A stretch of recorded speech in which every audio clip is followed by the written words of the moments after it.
નમસ્કાર ખેડૂત મિત્રો, મારું નામ છે અલ્કેશ પટેલ અને આપણી યુટ્યુબ ચેનલ છે ખેતીની વાત મારું ગુજરાત. આપણી દુકાનનું નામ છે મિત્રો Hindustan agro seeds Kalavad, proper Kalavad, તાલુકો કાલાવડ, જિલ્લો જામનગર. આપણું એડ્રેસ છે બેંક ઓફ ઇન્ડિયાની નીચે પેટ્રોલ પંપ વાળી શેરી, જૂનું માર્કેટિંગ યાર્ડ કાલાવડ. તારીખ થઈ છે આજે મિત્રો 12/2/2026. એકંદરે જોવા જઈએ તો છેલ્લા 2-3 દિવસમાં આ બાજુના વિસ્તારની જો એરિયાની વાત કરું તો ઝાકળનો રાઉન્ડ જે છે હેવી એમ ગણી શકાય કે વધારે માત્રામાં ઝાકળ જોવા મળી રહી છે.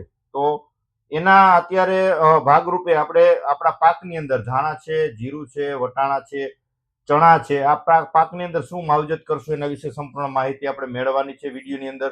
તો ચેનલમાં નવા હોય તો ચેનલને સબસ્ક્રાઇબ કરી દેજો, બીજા ગ્રુપમાં શેર કરી દેજો, જેથી કરીને ખેતીલક્ષી માહિતી વિડીયોના માધ્યમથી મળતી રહે. અને મારા વોટ્સએપ ગ્રુપની અંદર તમે જોડાયેલા ન હોય તો 9925454050 ઉપર મને હાઈનો મેસેજ કરી દેજો, જેથી કરીને તમને મારા ગ્રુપમાં એડ કરી દો. ખેતીલક્ષી માહિતી વિડીયોના માધ્યમથી, કોઈ બિયારણ છે, ખાતર છે, નવી નવી ટેકનોલોજી આવશે એ ફોટા થકી તમને માહિતી મળતી રહેશે, કોઈનો ફોન આવશે નહીં. બરાબર છે. તો ચર્ચા કરવાની છે કે જીરાના પાકની અંદર અથવા ધાણાના પાકની અંદર અત્યારે છેલ્લા છંટકાવ લેવાના છે, દાણાની ક્વોલિટી સારી કરવાની છે, તો એના માટે શું માવજત કરશું એના માટે ચોક્કસથી આપણે માહિતી આપી દઈશું મિત્રો.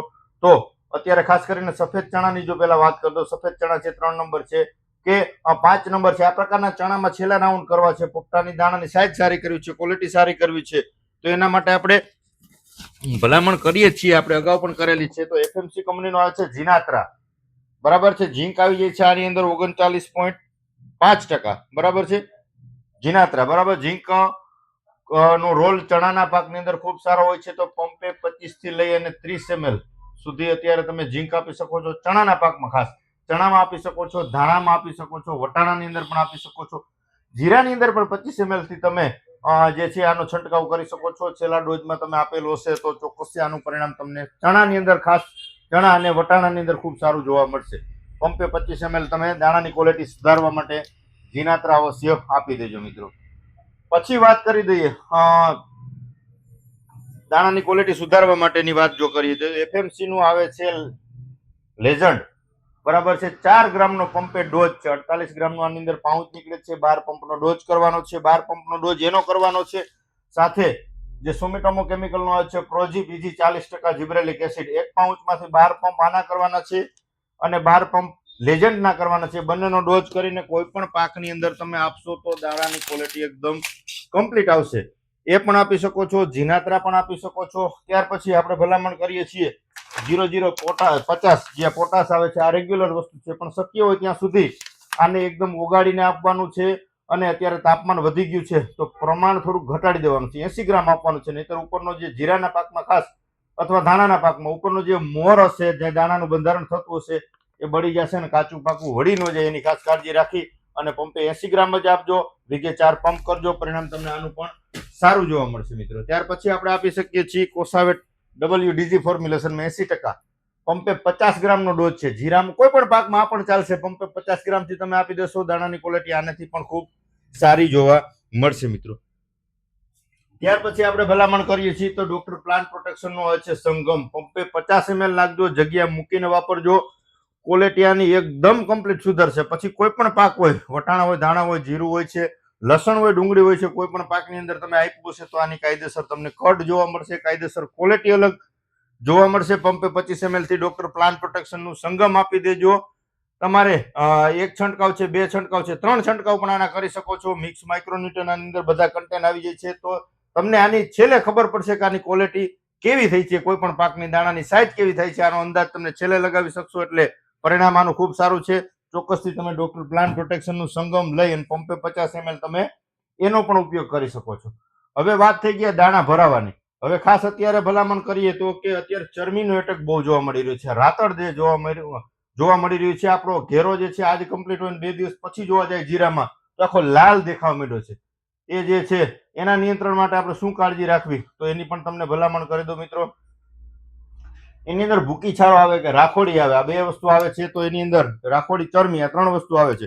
તો એની અંદર પ્રોપિકોનાઝોલ અને ડાયફેનાકોનાઝોલ નું કોમ્બિનેશન આવે છે. આ કેડીએમ નો આવે છે, પછી ઘણી બધી કંપનીમાં આવે છે. યુનિટી એગ્રી સાયન્સમાં પેપી નામથી આવે છે. પ્રોપિકોનાઝોલ અને ડાયફેનાકોનાઝોલ આ કન્ટેન્ટ ખૂબ સારું કામ કરશે. પંપે 30 ml આપી દેજો, પરિણામ તમને ખૂબ સારું જોવા મળશે. ત્યાર પછી ભલામણ કરી ડોક્ટર પ્લાન્ટ પ્રોટેક્શન નું આવે છે થોમસ ની અંદર આવે તો પ્રિકાક્સોસ્ટ્રોબિન 6.78% અને ટ્રાઇસાયક્લોઝોલ 20.33% એસસી ફોર્મ્યુલેશન ની અંદર આવે છે. પંપે 40 ml નો ડોઝ છે. આનું પણ ખૂબ સારું પરિણામ છે. ચરમીમાં આવશે પરિણામ સારું, અને જીરું વધારે પડતું કૂણું હોય તો એની અંદર તમે છંટકાવ કરશો તો જીરું એકદમ તમારું કડક થઈ જશે. જીરું 3 વસ્તુથી કડક થાય છે. M45 પછી આપણે ભલામણ કરીએ તો કે ઓવેટ આવે છે FMC નું, જેની અંદર કન્ટેન આવે છે ક્લોરોથાલોનિલ એટલે કે જટાયુ. આનાથી પણ થાય, ટ્રાયસાયક્લોઝોલ થી થાય, અને M45 ત્રણમાંથી કોઈ પણ એક વસ્તુ તમે આપી દીધી હશે તો તમારું જીરું એકદમ કડક થશે અને ચરમી આવવાના શક્યતા ખૂબ ઓછી થશે મિત્રો. તો એ આપી શકો છો, અથવા તમે જે છે ગેલેલિયો આપી શકો છો. કોર્ટેવાનું જ આવે છે. પંપે 15 થી 16 ml નો ડોઝ છે. આનું પરિણામ પણ તમને ખૂબ સારું જોવા મળશે. પછી M45 સાથે તમે બેનબો આવે છે જે છે ગોદરેજ કંપનીનું. આની અંદર કન્ટેન આવે છે ડાયફેનાકોનાઝોલ. ભૂકી છારો રાખોડી માટે ડાયફેનાકોનાઝોલ નું ખૂબ સારું પરિણામ છે. ચણાના પાકમાં આપી શકો છો, ધાણાના પાકમાં, વટાણાના પાકમાં અને જીરુના પાકમાં. આ બધા પાકની અંદર તમે આ બેનબો આપી શકો છો. પંપે 15 ml થી આપેલો છે. તમારે રાખોડીની અંદર ખૂબ સારું પરિણામ જોવા મળશે. દાણો તમારો ખોટો થઈ જતો હોય, અડધો દાણો ભરાતો હોય ને અડધું દાણાનું બંધારણ ન થતું, સંકોચાઈ જતો હોય એકદમ, તો એની અંદર તમે પંપે 15 ml આપશો તો પરિણામ તમને ખૂબ સારું જોવા મળશે. પાછતરા જેને વાવેતર છે, ચણા છે, ધાણા છે, વટાણા છે, ઘઉં છે, કોઈ પણ પાકની અંદર ફ્લાવરિંગ અવસ્થા હોય તો એક વખત અવશ્ય બ્લુબેરીનો પણ છંટકાવ લઈ લેજો. ડોક્ટર પ્લાન્ટ પ્રોટેક્શન નો હોય છે બ્લુબેરી. પાછતરા વાવેતર છે તેની અંદર તમે આપશો તો તમને આનું રિઝલ્ટ ખૂબ સારું જોવા મળશે. ફૂગનાશકમાં તમે અત્યારે જે છે ધાણાના વાવેતર કર્યા છે અથવા મેથાના પાકના વાવેતર કર્યા છે તેની અંદર છાસિયો સફેદ ફૂગ છારા માટે જો તમે આપવું હોય તો ટાટા કંપનીનો આવે છે હેક્ઝાકોનાઝોલ કોન્ટા પ્લસ, ટાટા કંપનીનું, બરાબર. સારી કંપનીનું લેવાનું છે. આમાં લોકલ લેશો તો પરિણામ આવશે નહીં, બરાબર છે. ટાટા કંપનીનું કોન્ટા આવે છે. પંપે 40 ml નો ડોઝ છે. આનું પરિણામ પણ તમને સફેદ છારામાં, ભૂકી છારામાં અને સફેદ છારો જે આવે, છાસિયો જેને કહીએ છીએ, એમાં પરિણામ તમને આનું ચોક્કસથી સારું જોવા મળશે. તો જીરાના પાકમાં અત્યારે આ મુજબ જે છે જરૂરિયાત ચરમીની અને ભૂકી છારો અને રાખોડી એના નિયંત્રણ માટે અત્યારે ખાસ કાળજી રાખજો. હવે 10 દિવસ કે 15 દિવસનો જે છે એક રમત હોય છે. આ 15 દિવસ જો તમારા નીકળી ગયા તો ઉત્પાદન તમને સારું જોવા મળશે મિત્રો. ખેતીલક્ષી માહિતી આ વર્ષે આપણે આ સિઝન દરમિયાન ખેડૂત મિત્રોને આપી છે, અને ઘણા બધા મિત્રોને આનાથી ખૂબ ફાયદો થયો છે. ફોન આવી રહ્યા છે, મેસેજ આવી રહ્યા છે, તો એ જ આપણો સંતોષ છે મિત્રો. તમારા નજીકના સેન્ટરમાં મળે ત્યાંથી મેળવીને લઈ લેવાનું છે. સારી વસ્તુ વાપરવાની છે, ગુણવત્તાવાળી વાપરવાની છે, સારી કંપનીના બિયારણો વાપરવાના છે. કેમ કે આ વર્ષે ખ્યાલ ઘણા બધા મિત્રોને આવી ગયું છે કે ભાઈ લોકલ બિયારણો છે, ઘરઘરાવ બિયારણો છે, અંદાજિત ભરોસાપાત્ર લઈને બિયારણો વાવેતર કર્યા છે. એમાં કેટલાય ખેડૂત મિત્રો છેતરાણા છે, કહી નથી શકતા, પણ આપણે તો ફિલ્ડ વિઝિટ કરતા હોય એટલે એમાં ખ્યાલ આવી જાય કે ભાઈ આની અંદર કેટલું મિક્સિંગ છે, કેટલું ઉત્પાદનમાં ઘટ આવશે. એ જ્યારે એનું હાર્વેસ્ટિંગ થાય, જ્યારે એનું નીકળે ત્યારે થ્રેશરમાંથી, ત્યારે ખ્યાલ આવશે કે એની ક્વોલિટી કેવી થાય છે અને એમાં ઉત્પાદન કેટલું ઘટે છે. આવું ન થાય એની ખાસ કાળજી રાખજો મિત્રો. અને ખાસ જેને આવતી સિઝનની અંદર સફેદ ચણા છે, વટાણા છે કે 3 નંબર ચણા છે, આવા પાકનું વાવેતર કરવું હોય, એનું જે છે બિયારણ અત્યારે હાર્વેસ્ટિંગ થતું હોય આજુબાજુમાં કે ગામમાં, જેનો પ્લોટ સારો હોય, જેને સારું બિયારણ લઈને વાવેતર કર્યું હોય, ઉત્પાદન જેને બમ્પર મળ્યું હોય, એની પાસેથી લઈ અને બિયારણ તમે ઘરમાં રાખી દેજો. એમાં તમને ઉત્પાદન આવતા વર્ષે સારું જ મળશે. ઘરઘરાવ બિયારણ લઈને રાખી દીધેલું હશે, પણ કેવું ખાતરીબંધ તમે જોયેલું હોય અને ઉત્પાદન એનું સારું મળ્યું હોય. સફેદ ચણા, 3 નંબર ચણા અને વટાણા, બીજા પાકની આપણે નથી અખતરા કરવાના. જે હું તમને ભલામણ કરું છું એનું, મારે તો માલ કંપનીનો વેચવાનું જ છે, મારે બિયારણ વેચવાનું જ છે, પણ એક ખેડૂતના દીકરા તરીકે સાચી સલાહ દઉં છું કે આમાં તમે સારી ક્વોલિટીનું બિયારણ સાચવીને રાખી દીધું હશે તો આવતા વર્ષે એ જ બિયારણ થાય, એ જ ઉત્પાદન મળે અને એવો જ માલ થાય. એટલે એ ખાસ કરીને તમે નજીકના સેન્ટરમાંથી, તમારા આજુબાજુના વિસ્તારમાંથી મળે તો લઈને રાખી દેજો, અથવા સારી કંપનીનું ખરીદી કરીને વાવેતર કરજો. એટલે છેતરાવાનું ન રહીએ, કેમ કે ઉત્પાદનનો આધાર 25% આધાર જે છે બિયારણ ઉપર રહેતો હોય છે. એટલે સારી ક્વોલિટીનું બિયારણ મળે આવી જ કાળજી રાખી અને વાવેતર કરવાનું છે, તો એનું ઉત્પાદન ચોક્કસથી સારું મળી રહે. તો આ પ્રકારે તમારા નજીકના સેન્ટરમાં બધું મળી રહેશે. ન મળે તો કુરિયર દ્વારા પણ આપણે મોકલીએ છીએ. કુરિયરનો કોઈ પણ જાતનો ચાર્જ લેતા નથી. તો ખાસ જે મિત્રો મંગાવે છે અને કુરિયર વાળો જો કદાચ પૈસા માંગે તો ચોક્કસથી મને ફોન કરાવવાનો છે. આપણે કુરિયરના ચાર્જ આપવાનો થતો નથી.